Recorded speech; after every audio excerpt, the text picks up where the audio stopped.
Hello I'm Sara. இந்த வீடியோவில் crepe silk, Poonam sari, chiffon, georgette இந்த மாதிரி லேஸாக இருக்க சாரீக்கெல்லாம் லைனிங் வச்சு தைக்கும்போது ரொம்ப கஷ்டமாக இருக்கும். அது எப்படி ஈஸியாக ஃபினிஷ் பண்ணுறதுன்னு பார்க்கலாம்.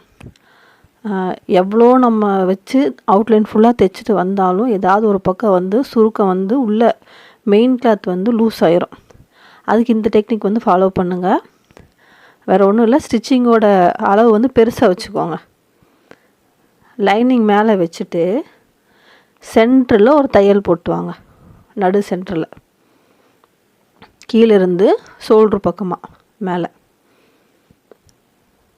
இந்த இடத்த மட்டும் நல்லா அட்ஜஸ்ட் பண்ணி கீழே மேலே சைடில் எல்லா பக்கமுமே மெயின் ஃபேப்ரிக் கரெக்டாக இருக்கா அப்படின்னு பார்த்துக்கோங்க.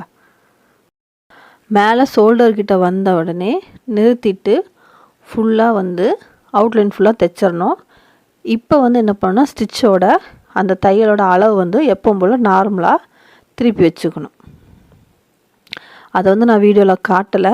நான் இப்போ சின்னதாக வச்சுட்டு ஃபுல்லாக அவுட்லைனில் தைக்கிறேன். எப்பவும் போல் நார்மலாக அந்த சென்டரில் போட்டிருக்க தையல் நம்ம பிரிச்சுருவோம். அதனால தான் நான் அங்கே பெரிய தையல் போட சொன்னேன். இப்போ நம்ம லைனிங் மேலே அப்படியே கை வச்சு அப்படியே அவுட்லைன் ஃபுல்லாக தைச்சிட்டு வந்தோம்னா திருப்பி போட்டு பார்க்கும்போது நீட் ஃபினிஷிங் கிடைக்கும். சில பேர் என்ன பண்ணுவாங்கன்னா கம் வச்சு ஃபெவிகால் வச்சு அப்படியே மெயின் ஃபேப்ரிக்கில் ஒட்டுற மாதிரி அயன் பண்ணுற மாதிரிலாம் காமிச்சிருப்பாங்க நிறைய வீடியோவில். தேவையில்லாமல் கம்மு வேஸ்ட்டு, டைம் வேஸ்ட்டு. அதுக்கு இந்த மெத்தட் ரொம்ப ஈஸியாக இருக்கும் பிகினர்ஸ்க்கு. புதுசாக தைச்சி பழகிறவங்க இந்த துணியை நம்மளால் ஹேண்டில் பண்ண முடியல அப்படின்னு நினைக்கிறவங்களுக்கு இந்த மெத்தட் ரொம்ப ஈஸியாக இருக்கும். மேலே முடிக்கும்போது கரெக்டாக கொண்டு முடிச்சிடுங்க. இப்போ திருப்பி போட்டு பாருங்கள், எங்கேயுமே சுருக்கம் இருக்காது.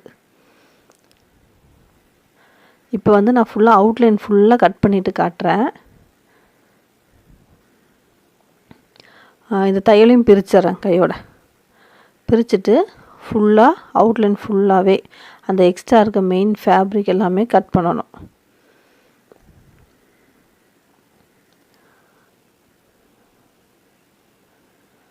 இந்த மாதிரி துணியை நம்ம ரொம்ப ரிஸ்க்கு ஹேண்டில் பண்ணுறது ரொம்ப சர்வீஸாக தைச்சிருக்கவங்களுக்கே ஒரு சில நேரத்தில் சுருக்கம் வந்துடும்.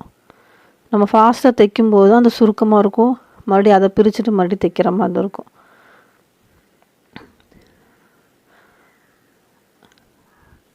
எப்போவுமே லைனிங் ஃபேப்ரிக்கில் கரெக்டாக வெட்டிட்டு மெயின் ஃபேப்ரிக்கில் ஒரு 1/2 இன்ச் மேலே சைடில் எல்லா பக்கமும் ஒரு 1/2 இன்ச் எக்ஸ்ட்ரா வர மாதிரி இருக்கணும் மெயின் ஃபேப்ரிக். அப்போ தான் நம்ம லைனிங் வச்சு தைச்சதுக்கப்புறம் கரெக்டாக இருக்கும். எக்ஸ்ட்ரா ஏதாவது கட் பண்ணிக்கலாம், இல்லைன்னா மெயின் ஃபேப்ரிக்கில் பத்தாமல் போயிடும். அதனால் மெயின் ஃபேப்ரிக் கட் பண்ணும்போது லைனிங்கோட ஒரு 1/2 இன்ச் எக்ஸ்ட்ரா எல்லா பக்கமே வர மாதிரி கட் பண்ணிக்கணும்.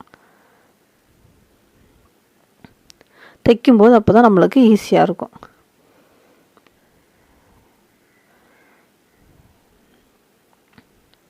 இப்போ ஷோல்டர் சைடு கட் பண்ணுறேன்.